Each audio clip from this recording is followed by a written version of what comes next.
우리는 실수하지 않기 위해서 배운다고 생각하지만 실제로 우리는 실수를 통해서만, 즉 실수를 해야만 어떤 것을 배울 수 있습니다. 실수는 배움에 꼭 필요한 과정으로 배울 때 사용할 수 있는 가장 자연스러운 방법입니다. 실수와 배움은 사실상 같은 말입니다. 그래서 모든 실수는 배움을 얻을 수 있는 절호의 찬스입니다.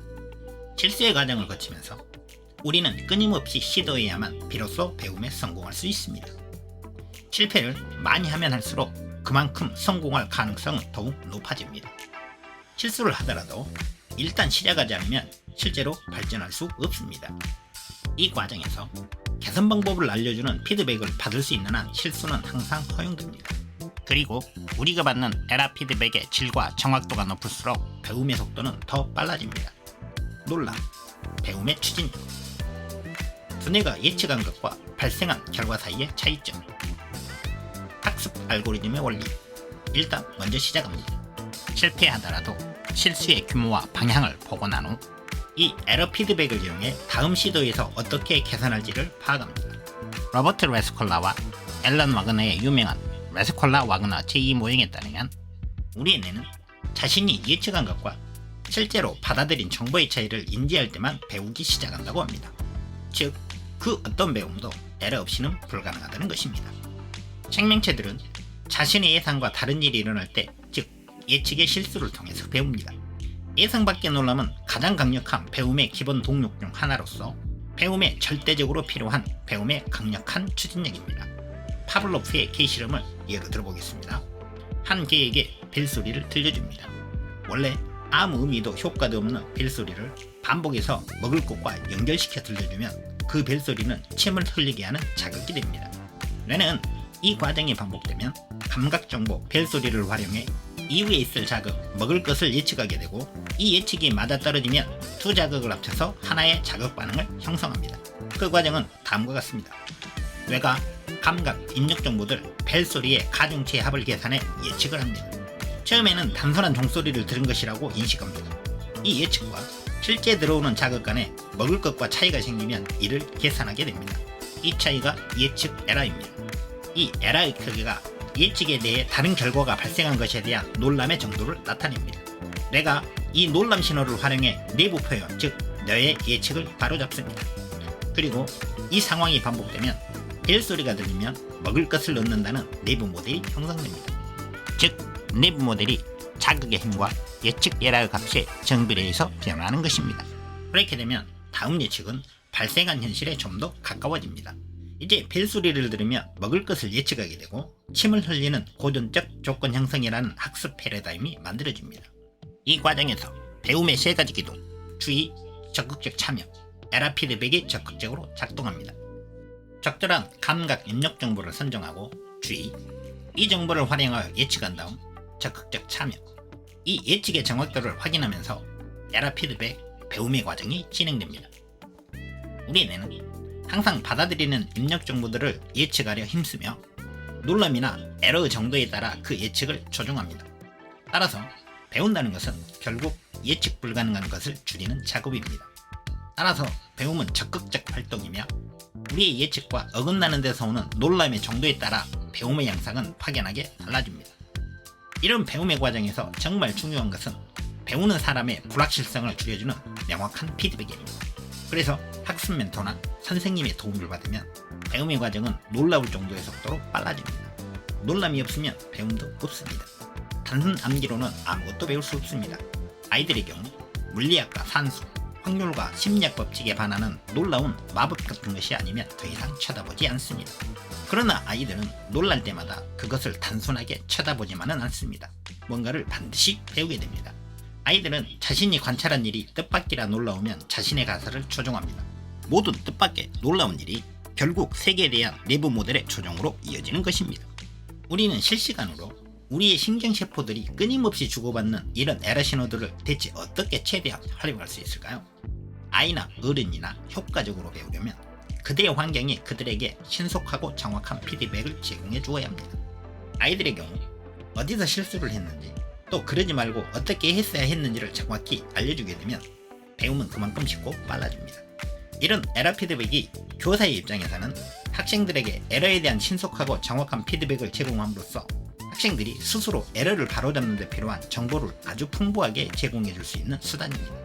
특히 인공지능 분야에서는 지도형 기계 학습으로 알려진 이런 유형의 학습이 더없이 효과적입니다.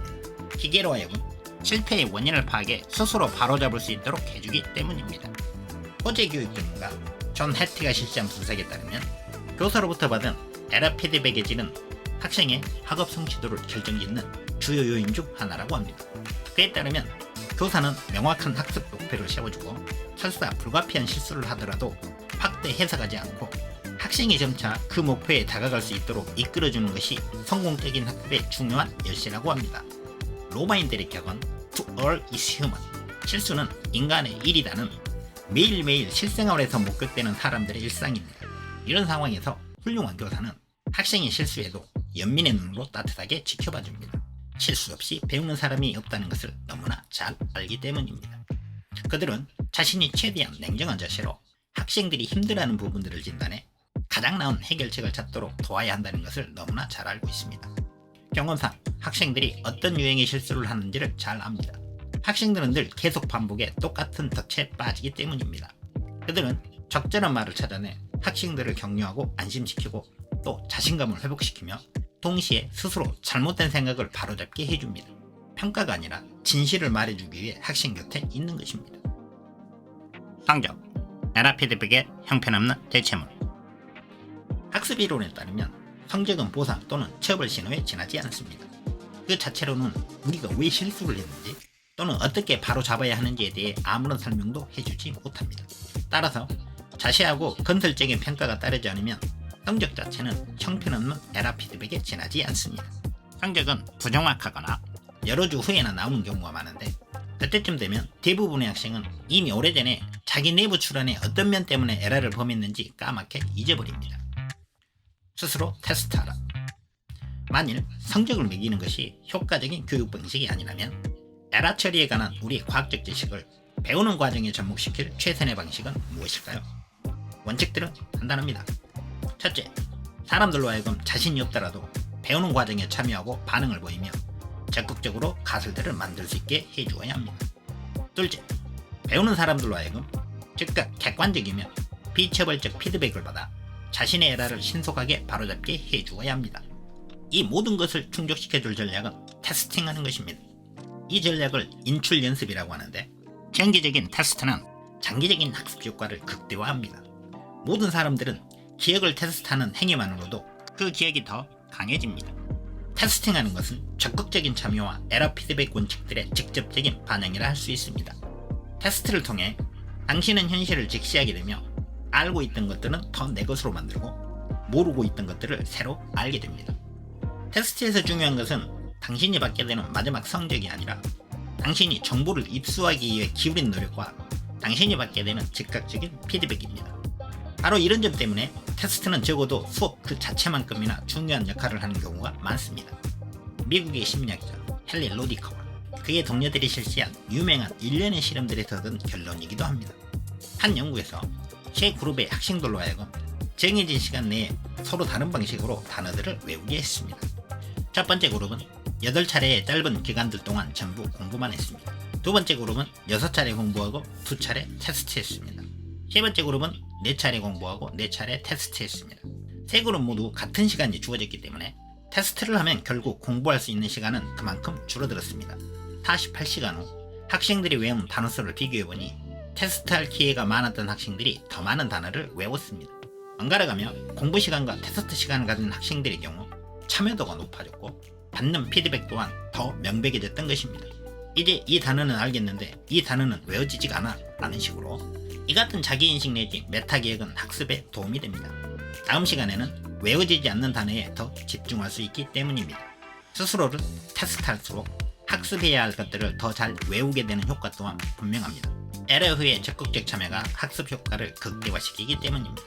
사람들은 공부를 하는 것이 테스트를 하는 것보다 학습 효과가 더 좋다고 생각하기 때문에 잠시 스스로 테스트해보는 최고의 전략을 놔두고 훨씬 더 적은 효과를 내는 공부만 하는 전략들을 선택합니다. 그렇다면 우리들은 왜 시험을 앞두고 벼락치기 공부를 하는 것이 최상의 학습 전략이라고 착각하고 있는 걸까요? 우리의 기억의 다양한 영역들 간의 차이를 구분하지 못하기 때문입니다. 교과서와 강의 노트를 읽고 난 직후에는 그 정보가 우리의 의식적인 작업 기억 안에 생생한 모습으로 존재합니다. 그래서 우리는 그 정보를 안다고 느낍니다. 그러나 이 단기 기억은 우리가 며칠 후 같은 정보를 기억하려 할 때 필요로 하는 장기 기억과는 아무런 상관이 없습니다. 작업 기억은 자신의 지식을 스스로 테스트하지 않는 한 몇 초 또는 몇 분 후에 사라지기 시작하여 며칠 후에는 완전히 없어집니다. 그러니까 정보를 장기 기억 안에 저장하려면 내내 공부만 해서는 안 되며 공부한 뒤 스스로 적극적으로 테스트해 보아야 합니다. 이를 직접 실행에 옮기는 건 쉽습니다. 플래시카드를 준비해서 앞면에는 문제를, 뒷면에는 답을 적습니다. 스스로 테스트하는 방법은 간단합니다. 카드를 한 장씩 꺼냅니다. 각 카드의 앞면에 있는 문제를 보면서 카드를 뒤집어 답을 확인하기 전에 에러 피드백, 그 답을 기억해내려 노력합니다. 예측하기. 그런 다음 답을 확인하고 답이 틀렸다면 그 카드는 쌓아둔 카드들 맨 뒤쪽에 놓습니다. 그리고 조금 있다가 그 문제를 다시 테스트해 봅니다. 이후에도 기억이 사라지기 시작하면 다시 그 정보를 공부하기보다는 테스트를 먼저 한 다음 그것을 확인해 보는 것이 장기 기억 속에 그 정보를 저장하는데 엄청난 효과가 있다는 것을 알게 될 것입니다. 황금률, 학습 간격투기. 왜 공부와 테스트를 번갈아 하는 경우 그렇게 좋은 결과가 나오는 것일까요? 교육학이 발견한 가장 효과적인 전략 중 하나, 즉 훈련 기간들 사이에 간격을 두는 전략을 활용하기 때문입니다. 이것을 황금률이라고 합니다. 장기적인 기억 향상에 가장 좋은 방법은 학습 기간들 사이사이에 테스트 기간을 넣어 시간 간격을 늘리는 것입니다. 실험 결과들에 따르면 모든 걸 한꺼번에 학습하려는 방법보다는 일정한 기간을 두고 학습하는 방법이 기억도 3배나 더 잘 됩니다. 간격을 두고 학습하는 전략은 왜 이렇게 효과가 좋은 걸까요? 뇌 영상 촬영을 해보면 문제를 한 번에 몰아서 해결할 경우 뇌의 활성화 자체가 잘 안 되는데 그건 아마 반복되는 정보로 인해 점차 새로움이 사라지기 때문인 듯 합니다. 또한 반복할 경우 지식에 대한 착각, 즉 정보가 작업기억 안에 있기 때문에 해당 정보를 언제든 기억할 수 있다고 착각해 관련 뇌 회로들이 더 열심히 일해야 하는 이유를 찾지 못하는 것입니다. 반면에 학습에 간격을 두게 되면 뇌의 활성화가 더 잘 일어납니다. 정보가 작업기억에 저장되는 것을 막음으로써 바람직한 어려움이 생기고 그로 인해 뇌 관련 회로들이 더 열심히 일하게 되는 것입니다. 그렇다면 같은 학습이 2번 반복될 때 가장 효과적인 시간 간격은 어느 정도일까요? 시간 간격이 24시간 정도 될 때가 가장 학습 효과가 좋습니다. 우리가 배운 것들을 내 것으로 만드는데 수면이 중요한 역할을 하기 때문일 것입니다. 미국의 심리학자 팔 페실러와 그의 동료들이 연구한 바에 따르면 최적의 시간 간격은 희망하는 기억 유지 기간에 따라 달라집니다. 희망하는 기억 지속 시간에 20%의 간격을 두고 정보를 재검토하는 것이 좋습니다. 예를 들어 어떤 기억을 10개월 정도 지속시키고 싶다면 2개월 후에 재검토해보는 것이 좋습니다. 그 효과는 대단합니다. 어떤 수업을 몇 주 후에 단 한 번 반복해도 몇 달 후 기억할 수 있는 항목의 수가 3배나 늘어납니다. 따라서 어떤 정보를 최대한 오래 기억하고 싶다면 시간 간격 자체를 점차 늘려가는 것이 가장 좋습니다. 처음에는 어떤 정보를 매일 검토하다가 이후에는 한 주, 한 달, 그리고 다시 1년 후에 재검토하는 것입니다. 이런 전략을 쓰면 모든 시점에서 최적의 기억을 유지할 수 있습니다. 재검토가 심적 표상의 힘을 새롭게 해주고 기억력의 특징인 기하급수적인 망각을 막아주기 때문입니다. 그리고 무엇보다도 학습 기간에 간격을 두면 우리 뇌 속에서 모든 기억 관련 회로들 중에 가장 느린 망각 곡선을 그리는 회로를 적극적으로 찾아내는 듯합니다. 사실 우리는 기억에 대해 잘못된 생각을 가져왔습니다. 기억은 과거를 지향하는 시스템이 아니라 미래로 데이터를 보내 우리가 그 데이터에 접근할 수 있게 해주는 시스템입니다.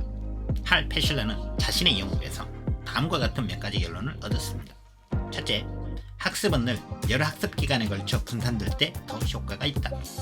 둘째, 학교 학습의 경우 며칠 또는 몇 주 간격으로 재검토하는 걸로는 충분치 않다. 무언가를 오랜 기간 기억하고 싶다면 적어도 몇 달씩 간격을 두고 그걸 재검토해야 한다. 셋째, 장기 기억을 보장해주기 위해서는 누적적인 재검토 방식, 그러니까 연초에 배운 내용부터 시작해 전체 내용을 재검토하는 방식이 학습 효과가 훨씬 좋다. 넷째, 어떤 지식이 완전한 내 것이 되기 전까지는 그 지식을 재검토하고 테스트하는 것이 특히 장기적으로 봤을 때 계속 학습 성과를 높여준다.